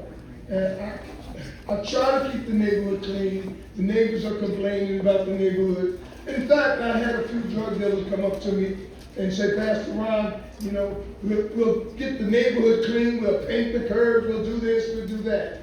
All that sounds good. It does sound good. We don't have any shootings. Haven't had any shootings, no deaths that I know of. Again, prior to the new drug dealers in the neighborhood, the last one shot up the neighborhood all the time. I guess what I want is, maybe I can get with Barksdale or who's ever in charge there, Tina, and find out how we can work with some, because some of the guys wanted to stop selling drugs. They wanted to know if there was some type of program they could get in. They want to leave the streets. Some of them been doing it since they've been 14, 15, and they like 30 years old. That's all they know. They don't have an education. You know, and I want to know, is there somebody that I can get with to try to help these guys, maybe to try something different, because they don't know nothing else but selling drugs. And I want to add this. I think this is important to know. I used to deal with the African American, the young guys. They seem to be harder to reach than the Spanish guys, the Puerto Ricans. A lot of them come out of homes where they were raised with parents who were either Catholic or Pentecostal. So they have some type of background where God has been in their lives. So it's easy to approach them. When you approach some of African Americans, you know, everybody is a Muslim, and they don't want to hear it. and their lives seem a whole lot rougher and tougher. Seem like they've been through a lot of things that, you know, that you can't. I've been there. I'm 40 years out of the game, and you know, God has changed my life completely. So I can go there with it, but just being older, they just can't relate to the old head or the OG as they call us, you know. So I don't know, maybe I need to get Patina or Barstow to see how we can come up with something to work with some of these younger drug dealers who want a better way and they don't know no way out. Thank you, sir.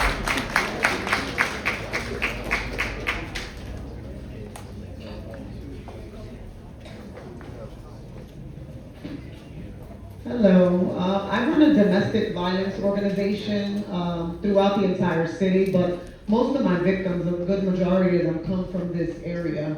I guess my question for all of you is, I've built a really good relationship with the VAOs in all of the police stations. I met with them thanks to Councilwoman Lozada, and I built that relationship with them. My question is, what avenue do my victims take when they're done? Because I know that the VAOs only work to a certain hour of the day, 4 or 5 o'clock, and I have victims who come with emergency PFAs at 8, 9, 10, 11 o'clock at night, and they don't have that person who has that compassionate background, who's going to speak to them. So oftentimes, they've gone to the 24th, 25th district, and they've called me, and thankfully I have a detective that I have a great relationship there with, where she's been able to come down, assist them, and speak to them.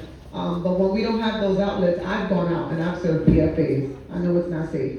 But when they don't have someone and they're sitting there for 3-4 hours and no one's talking to them and they're telling them they're out on a more dangerous phone call, it's really difficult for me to kind of calm them down, because they leave, they go home, they never get their PFA served at 3-4 o'clock in the morning, and then they have these men at their doors, banging at the door, and then no one services them. So I guess my question is, besides the VAOs that are there until 3-4 o'clock in the afternoon, what is their other outlet of speaking to officers when it's late night instead of me going out to serve PFAs? Because oftentimes what I'm told is, well, they're out on another emergency call, but a lot of the crime has gone down, but domestic violence is still going up, and a lot of the murders are from DV. So. And that's a great question, and what I'm going to do is, I'm connecting with Ayana Green, my executive director, where I brought in the victims work that I talked about, the community work that I talked about is coming under her.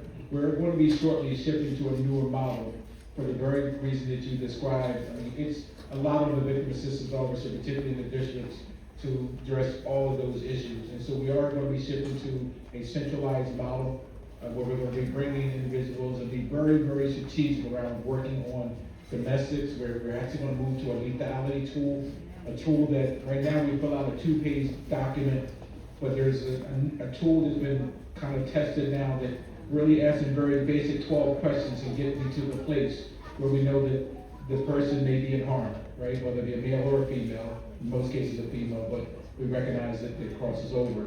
And so we're moving into a different arena where we're going to bring in some technology that'll be able to help us.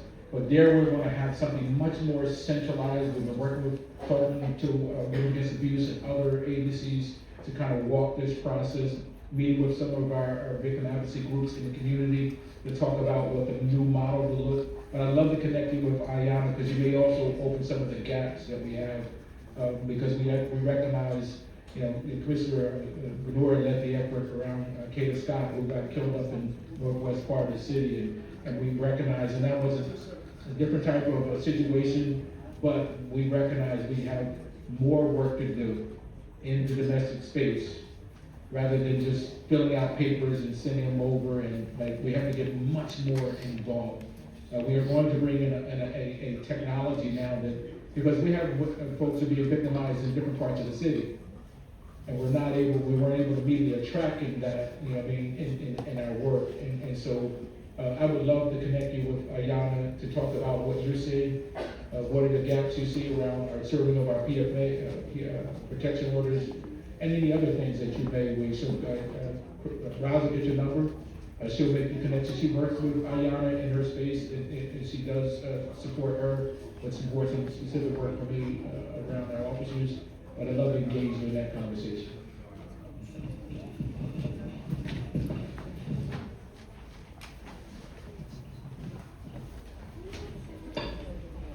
Good evening. My name is Gail Pryor, and I am a community health worker. I'm a peer support family specialist, and I'm also a mental health adult aider. I also have the program called You Are the Key, North Philadelphia Black Athletes and Community Association, and You Are the Key, Crusades to Save a Life. I have launched that in August of 2024. And every week, I'm in some community teaching gunshot wound first aid, CPR, mental health awareness. And I would like to reach out again, and I've talked to some of you up there about supporting what I'm doing. I owe 2 classes, their first aid kits, in which after a gunshot wound and stop the bleed training, I usually give up about a tourniquet, a kit, something to stuff a wound in case something happens, because we have too many senseless deaths. And if I can teach people to have the confidence to step up and to help someone in the emergency, then that's what I have been doing. And I'm just asking, how can I collaborate with the police department, even instruct in some of the classes, and just encourage people. I'm at GPAS doing a cohort now. And when I went back Tuesday, a young man told me, he said, Miss Gail, and I said, yes. He said, my aunt's in the hospital. He said, well, she was choking. And from the CPR class that I went through you, I was able to save her life. And see, these things are meaningful, and we do wills and things of that sort. And I'm also trying to get the block captains to come together so that we can just get some ambassadors of community safety for those that go through the program. And once you go, and if you go through all 8 trainings, then I will reach out to our council people and get a citation and have a ceremony. So I just want to know, how can we connect? That we can, you guys can, police officers can support You Are the Key, Crusades to Save a Life. Yeah, I know.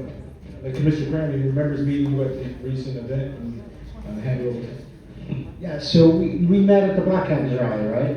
You gave me your flyer, so myself and Deputy Commissioner Maurice Massey, she's out today with a family issue, but we've talked about how we can integrate you into that, because it ties into some other stuff we've done historically. So you're definitely, we didn't forget about you. We're just we had a few other things to handle, but we're going to be reaching out to you shortly. Okay, thank you. You're welcome. I appreciate that. Okay, thank you. My name is Yue Bin Hong. I'm from Chinese community, media. We are focused on improve the communications between government and our community. So before I ask the question, I want to ask our community today. 所有的华人，来自华人社区的人站起来，来自华人社区的站起来，听懂中文的，听懂英文的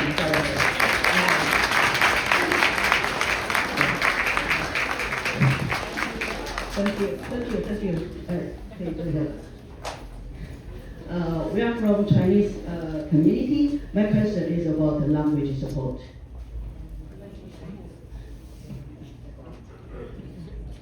That's a question about the language support?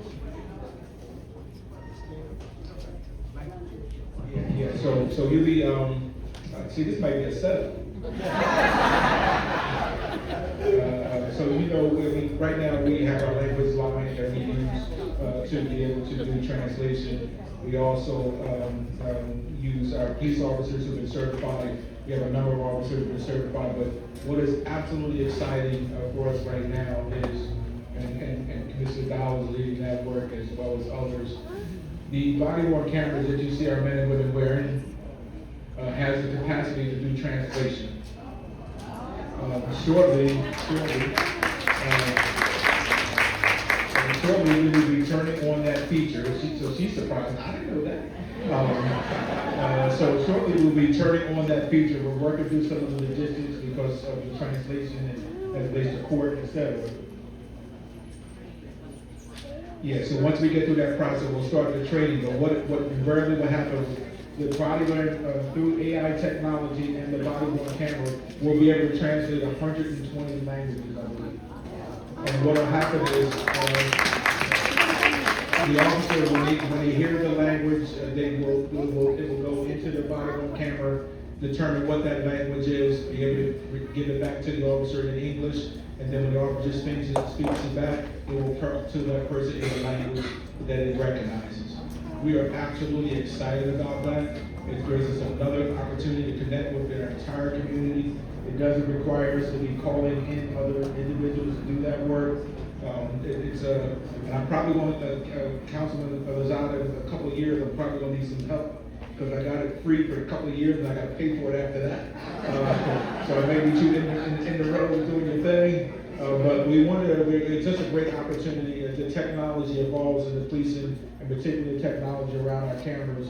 We think this is going to be an absolutely invaluable feature for us, particularly in this community where Spanish is one of the primary languages, and we have, as much as we try to put our Latino officers in that space, and I know, they probably Barksdale and they probably pick up a little bit of the bad words.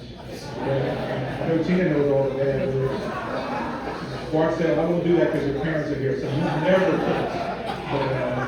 But I'm just really excited about the opportunity for us to have technology now that's going to help us do the language in multiple dialects, particularly in your community. So stay tuned.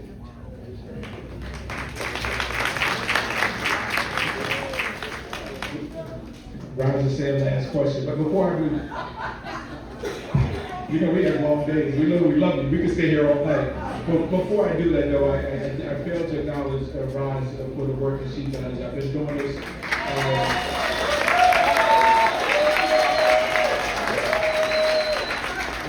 For 27 of these events, it started when I walked in the door. I said, Ron, let's get it together and let's keep it going. And then she admired her support with the community. But I did want to thank her for always kind of getting us in the room and making sure we stay on cadence. So one final question, as you said, two final questions. Thank you so much, Commissioner and all the officers. My name is Michael Wang. My office in Canada. This event is great. All your officers are doing a great job, and all the residents are great. My question is, can you somehow make event like this public? Let people know, let people watch, let people listen. This is very educational. Thank you.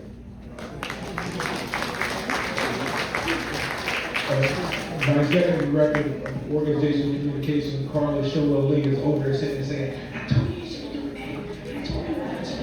And that's one of the things she brought to me very early in the process, that when she was at SEPTA, where I stole her from SEPTA, she was doing communication with us. She said, I used to do these Facebook things and their Facebook Lives and I have them going. And I'm like, Carla, I'm not sure we're there yet. But you raised a good point. Sometimes when you come back into the space, I'm careful when we put it publicly. It's one thing to be talking about whether the G-bus is going to be on time. But when we come into the space, I also have to make sure that I protect it. Right? And then when I have Facebook and people see you up and talking, sometimes it has a way to constrict the communication. So I hear you, and how to strike that balance from someone who sits there and says, my friend sits up there and talks about something very personal, and that now getting on social media and somebody using that as a tool against them. So this is a balance, and I know why you're saying it, and I knew why Carla brought it forward, but it does create a little bit of a challenge for us to have an open conversation in this space without it getting out and someone using it to address, what are you doing in that meeting? Are you cooperating with the police? Look, I saw, this guy standing next to the police Yeah, so that's where it becomes a little bit more harder for us, but more than welcome to want to talk to Carla, it seems like you understand that space and you think through how we can do that. Be open to it. All right. One final, oh, we did one final question. Final question. I'm done. Thank you for all that you do. I, under the 700 block of West Winter High Street, and my husband passed away, so passed away. He loved to work with the young people in the business. And, my thing is, a lot of children are missing, coming up missing. It sort of bothers me because I'm saying, what can we do to stop this? I mean, I see kids walking to school by themselves and little kids, I mean, all kinds of that. And, I lost a son, and I know I can't imagine when being out here by himself, I mean. So what can we do, to stop some of this? Nobody says anything about it. I spoke with Officer Barksdale about it, I mentioned it to him. Because it's not good. You know, what can we do about that? And another thing, why can't we just pick a day to have prayer? Maybe just more prayer, everybody shut down for hours. Why can't, prayer does change things. So why can't we just do something like that? Thank you. Well, first and foremost, you identified the loss of your husband and your son, so I just, my condolences to you for that loss. I think it was a come to prayer. I think Captain Centeno, he rolled on me, he left on me. So, we do prayer walks. We do a lot of those events. So if you want to talk to Barksdale about that, we've been doing that since I can remember. When we take time, we get together, we walk through the neighborhoods to do that, to go to blocks and pray on those blocks. I'm not sure about the missing children part of it. We can follow up with you on that. Fully clear on what that is, but I will follow up with you that.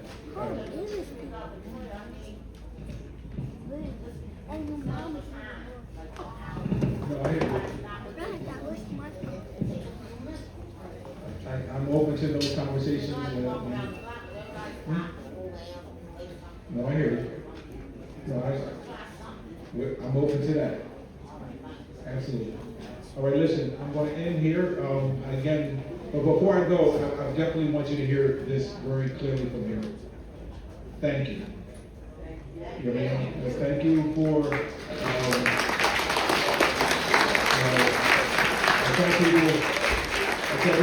we do not do this work by ourselves. The success we're seeing across the city is because of all of our collective effort. Yes, I have my police officers and the team is doing a phenomenal job.